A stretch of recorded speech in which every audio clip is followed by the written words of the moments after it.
Hey guys, it's Terry from Smoo's Workshop here, coming at you with yet another inbox review. Sticking with bikes at the moment. I've just plucked another random bike out my stash. Now, I didn't realise till I did a little bit of research on this one that it's actually, I bought this 2.5 years ago on eBay.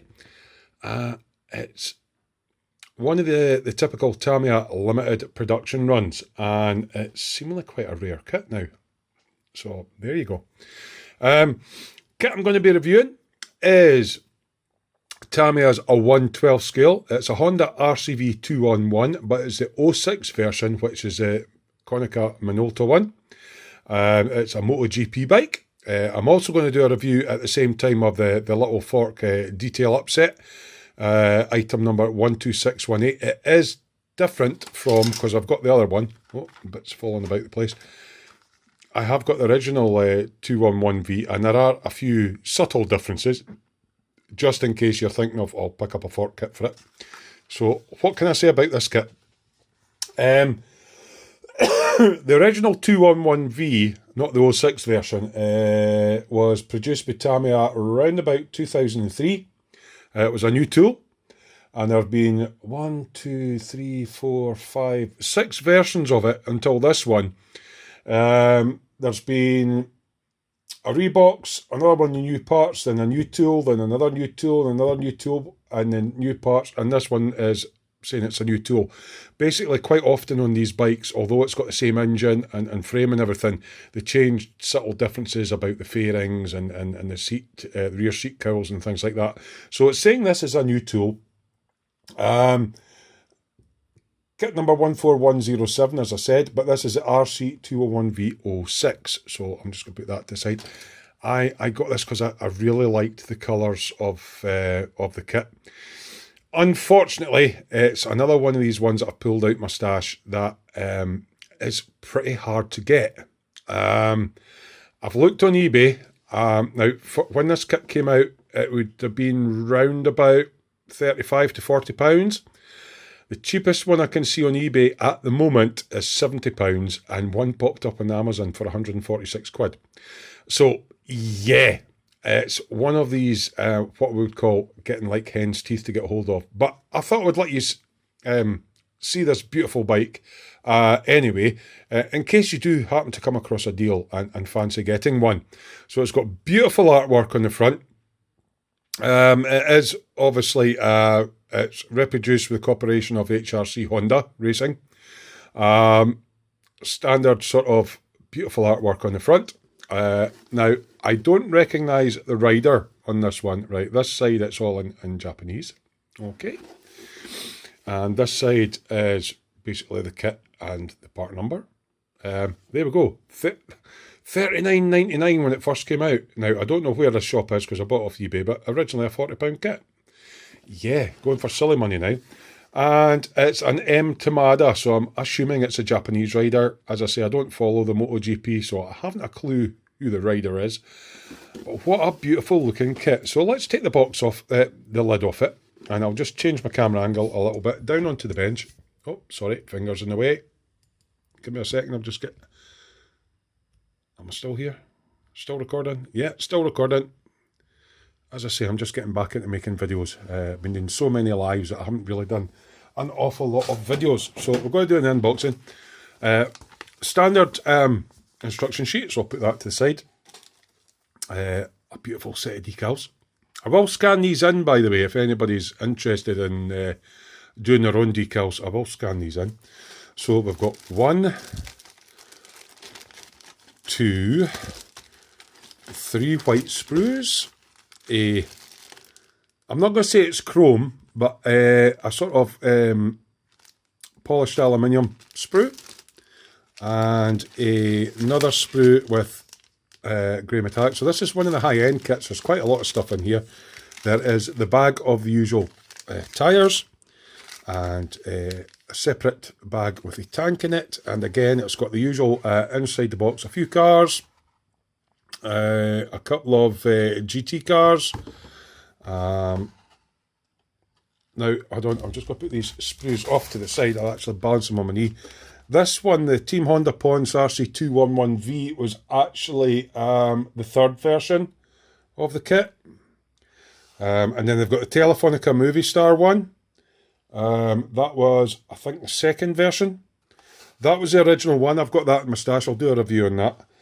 So that's 3 of the same version of this kit on there. And then the usual couple of Formula 1 cars on there. So, what shall we look at first? Right, I've got things balancing on my knee here. Bear with me a second. Right, we'll go with, let's look at the decal sheet. Because that was one of the things that really pulled me at this model. I loved the Konica Minolta decals. So, I'll just take this off. Now, I haven't, since I bought the kit, this is the first time that I've actually, apart from checking all the parts were okay, looked at the decals and stuff. So, here we go. Beautifully reproduced. Now, I'm just double checking on the box to see if it says cartograph anywhere. It doesn't seem to say on the box it was cartograph. Just looking on the back. I'm thinking it is though. Beautiful, beautiful decals. In a lovely register. You've got lots of nice. Now, these are for the wheels.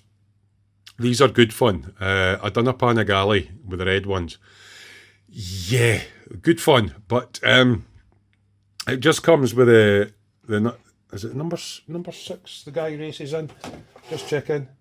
Yeah, number 6. So it's a Japanese rider. But what a beautiful set of decals there. As I say, if you're at all interested and you print your own decals, I am looking at scanning these in, but they're beautifully made. I'm just going to go into the bag because it looks like they also do a little set, the little set of the Tamiya. I don't know if there's a part number on there, is there? 140120, and it's a set of tyre decals. What happens if I peel this off? It's all in the back. I'll find out what make they are because this is the back of the tyre decals. But yeah, I think it's Michelin that I have on these because I'm just looking at the picture off to the side there and there's a little Michelin man. So I'm assuming they're Michelin tyres. So you get these beautiful, sorry, bear with me because I do want to keep these in good condition.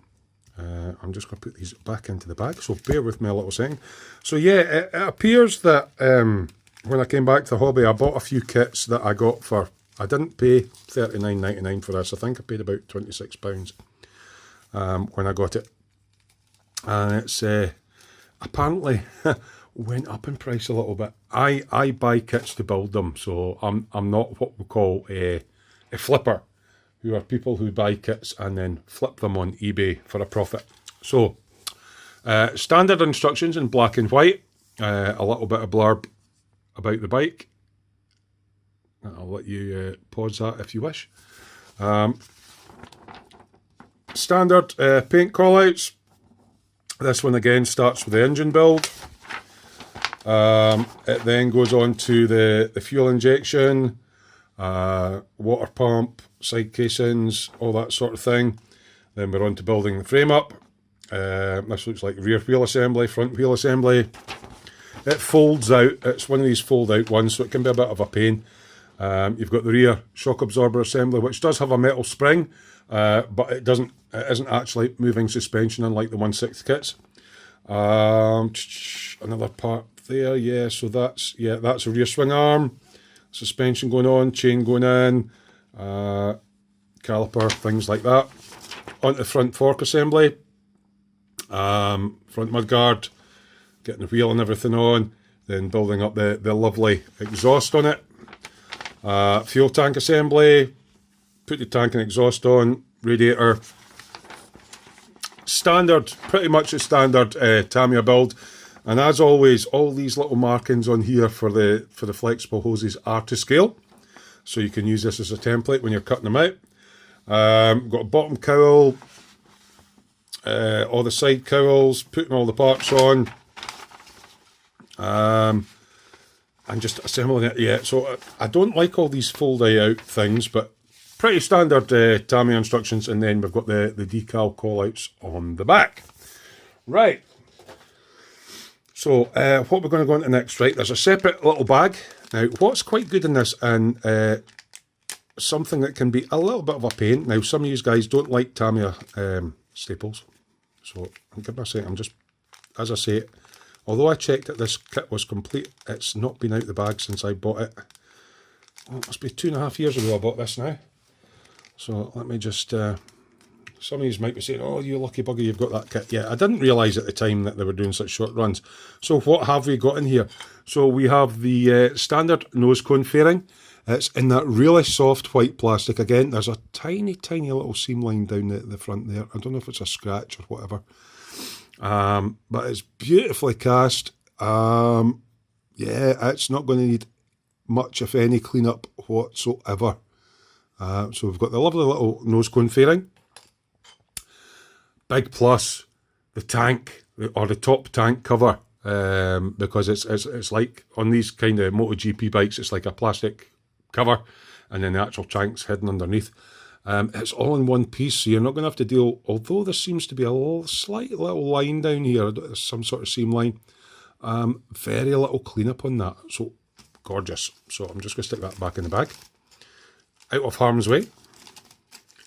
So I'll just put that off to the side. So let's go for the first sprue. Right, now, let's get the staples out of this. I'm not a fan of chrome, but some of these bikes have what we call polished aluminium frames. Now, trying to recreate polished aluminium is quite difficult. I actually do think that Tamiya do a decent job of this, so I'm going to let you have a look. Hopefully it doesn't glare out in the camera. We'll get the plastic off. It's beautifully finished. You can see all the little weld lines and things along it, and Tamiya are quite good at undergating, but I'm just trying to check and see if they've undergated on this. They haven't, so there are one or two little parts that's on the bottom of the frame. You're not going to see that. End of the foot peg, you are going to see that. So you are going to see the marks when you take it off the sprue, which is disappointing. So it's up to yourself whether you want to remove the chrome on that. Now, I'm looking at this. This looks like the headstock. Again, it's got that aluminized thing. And the rear swing arm, again, it's got that aluminized sort of look to it. There does appear to be a seam line right along the middle of it, though. Let's see if I can get that in focus and let you see it. It's a bit of a... It's quite hard to do. A bit of a seam line along the top.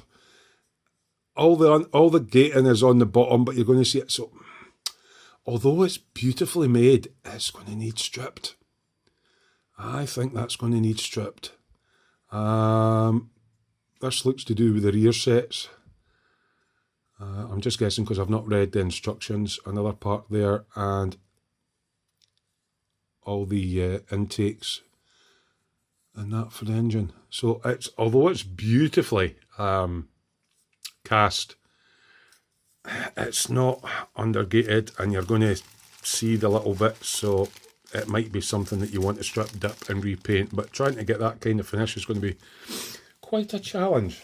Okay, so let's go on to the first bag of white sprues. Again, this white plastic tends to be extremely soft, so do be careful when you're cleaning it up that you don't go in with too coarse of a sander, because this white plastic is very soft and it leaves every single scratch mark on it, so very fine sanding.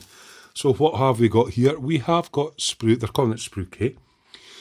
So on this, it looks like a couple of side sort of air intake type panels. This looks like the bottom of the V at the bottom of the radiator and oil cooler. Front mudguard is in two parts.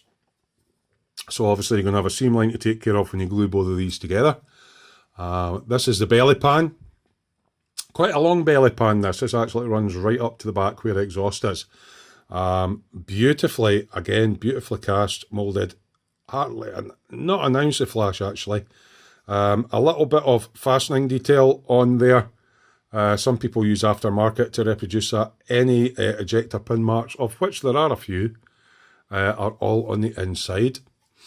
We have the two main sort of upper side panels, again, beautifully cast, lovely and smooth, and all the ejector pin marks, which there are some on the back. And this looks like, is it part of the rear seat cowl, again in two parts, so you're going to have a seam line to deal with, although most of it might be under the seat and this part appears to be under the tank, so not too much of a problem. Again, beautiful top quality Tamiya work. So I'll just stick this back in the bag again. Bear with me, as I say, because this is probably going to go on the shelf for a bit before I build it. I was kind of, because when I came back to the hobby, I concentrate on bikes because I'm a biker. I was worried about doing build videos on bikes because of one bike's pretty much like another. I don't know if it's something that you guys would like to see. Feel free to comment in the section down below if you'd actually like me to do a video build on one of these things. But I mean, how many bikes can you do video builds on? Right, so the next sprue, again, it's a soft white plastic. This is sprue. Oh, it's got a lot of details on there and lots of numbers on it. So I think this covers a few of the 211 kits because it's got part numbers for more than one of the kits on it. So I think this is standard between all the 2111s. It's a styling kit, it's sprue B. So we have the front and back wheel on here, obviously. There's a few little things there that I'm thinking are possibly for intakes because there's 5 of them. Again, I've not looked at the instructions. There's a seat pad there. This looks like possibly a paddock stand. Possibly.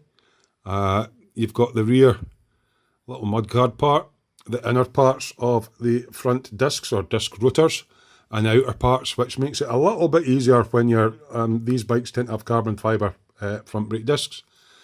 It comes with a standard set of one-piece forks that, you know what, they're getting really good with their seam lines and that. It's a pity yeah, a little bit of clean up with seam lines and that on the forks, but nothing major. You've got the chain and sprocket set. It's reasonably crisp detail. A little splitting it to help for installation. Rear brake disc, clutch cover. This looks like Speedo. This is centre hub parts. This looks like, yeah, something to do with the rear swinging arm. But yeah, they're all beautifully made. So not too many parts on there. Again, that really soft white Tamiya plastic that we're getting used to now. So I'll put that back in the bag again. Next one. Last bag of soft white parts. So let's get this out the bag. Apologise for the rustling and the staples. So the majority of the kit is done in the really soft white plastic. Nothing wrong with the soft white plastic, you just have to be very careful when sanding. Don't go in with anything too coarse or you're going to spend ages getting it back out again. Right, so what have we got in here? Right, okay, so we've got front brake calipers.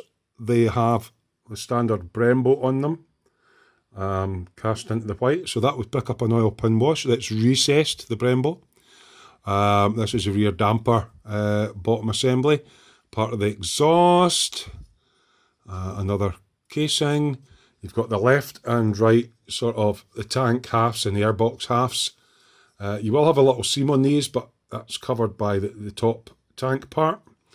More exhaust parts, which is quite an intricate exhaust on this one. Again, more exhaust, extreme bends. Alternator cover, and you do get the little clutch itself, but when I go into the detail up kit you do get an aftermarket version. So I'm just see if I can let you see what the details on that. It's not bad, so just to let you see the difference between that and when I show you the aftermarket one. Tank cover, it's a 2-part. This is the rear seat cowl by the looks of it. Yeah, so basically the rest of the body panels. So I'm just going to get this back in the bag.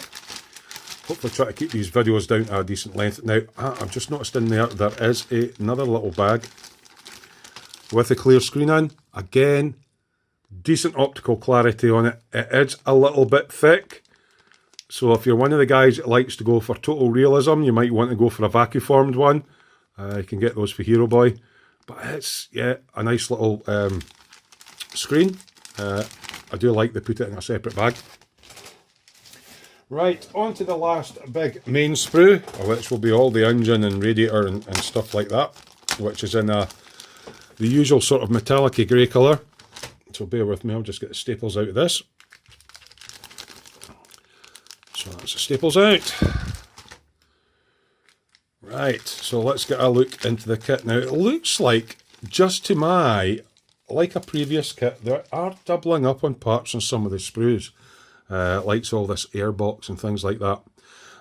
It's a V engine, and I think it's a V5, because we have the side casings with the V on, but then you've got, this looks like the front casing with the oil filter on. You've got 3 exhaust ports on this one. You've got 5 intakes on this panel. I'm just trying to see where the other one is. Yeah, there's definitely 2 spark plugs on one, so it's a V5. You've got the top and bottom fork yokes there. Again, you've got another clutch on this one, which is why I think this is shared between the original 211 and the later models, because the clutches changed in them. So I do think there's some doubling up of parts on this. There's another exhaust on this, which I think is for a different bike altogether, which is why I'm thinking this sprue is shared with the earlier 211. Yeah, different exhaust, engine parts, throttle, clutch.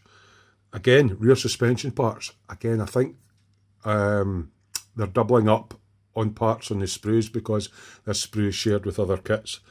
Oil cooler, radiator. Yeah, but I certainly do think, where did that bag go? I've lost it now, so I'll just put this to the side. I think there's some doubling up on parts from the original 211V to this one. Now, excuse me. Now, this is the usual bag of bits that you get with the 2 tyres, which are Michelin's. These are slicks. There's quite a lot of screws in this for it going together. You've got the obligatory really rubbish Tamiya screwdriver and a black metal coil spring. Okay, and you've got some vinyl tubing for all the brake lines and everything like that. That's pretty standard with all the bike kits. A lot of you guys say it's overscale. It's got an OD of about 1mm, so it comes up to 12mm, so it is a little bit overscale. But you know, if you just want to build a bike, there's not too many seam lines on these tyres as well. Very nice indeed. Right, the detail up parts. Now, somebody commented on my last video that they're quite interested in me showing the detail up parts. So this one has its own detail up set. RC211V06, item number 12618. Now, the first one that came out, the RC211V, has a different part number 12614. Now, looking at them initially, there's not much difference between them. They've both got black anodized forks, and the fork retaining parts are the same. There are noticeable differences on the lower fork parts in detail, okay, and both clutches are different. So I'm going to open up the one that's relevant to this particular bike, so bear with me a second. Just to show you what you get in the kit. Now again, these detail up sets go for around about 26 quid. In my opinion, they're really not worth that. If you can get them for Japan for about 12 quid, really worth getting. And he tears it all to bits because it's not going to come apart because I've not cut it in the right place. Yeah, it was a brand new one and Terry's made it look extremely second hand, but here we go. So it's in a nice little pack, so let's pull the pack out. And what do you get? Right, you get a little instruction sheet. Now, the clutch itself, which is this metal part here, actually comes with 5 little clutch bolts in it as well, which are also turned aluminium.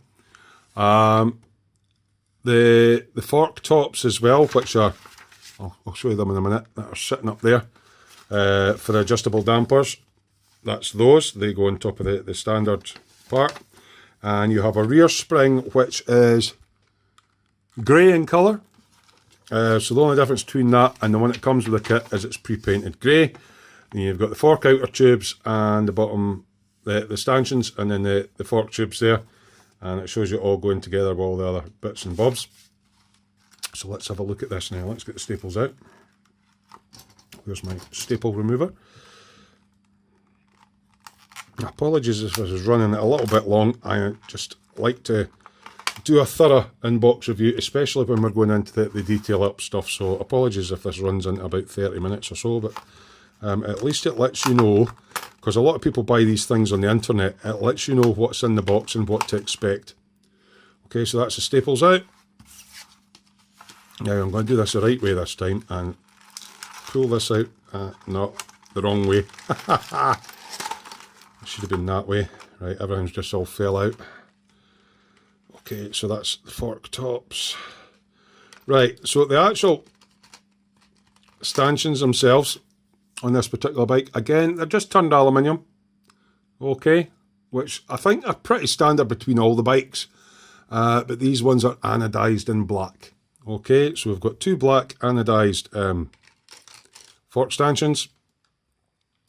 We have a styrene piece. Now, as I say, the only difference between this and the LR211V is there's a couple of little brackets and bits and bobs that sit on the bottom of these that are on the 211V early set, but not on this one. So that's the only real difference. But if you're going for accuracy, this is the one that you're looking at. Now, the bit that goes on top of the fork, on the top of the main brace, don't know if you can make them out, but it's just little bits of detail that go on the top. That's for adjustable preload on top of the shocks. So they give you those, which go on top of the top yoke.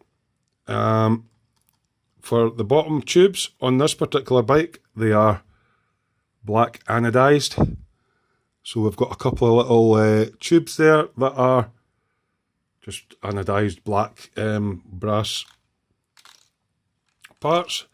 Detail up-wise, you have the rear spring, which is in grey, and there's 5 little clutch bolts in there. Now, the actual clutch housing itself, okay, that's a detail that you get with that one.